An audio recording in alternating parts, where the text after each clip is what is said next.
మీకు జీవితంలో ఎదురు దెబ్బ తగిలినప్పుడు ఈ 5 పాయింట్లు గుర్తుపెట్టుకోండి. నేనైతే అదే ఫాలో అవుతా.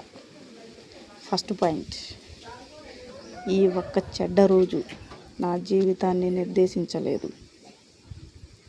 సెకండ్ పాయింట్, నేను ఈ పనిలో విఫలం కాలేదు.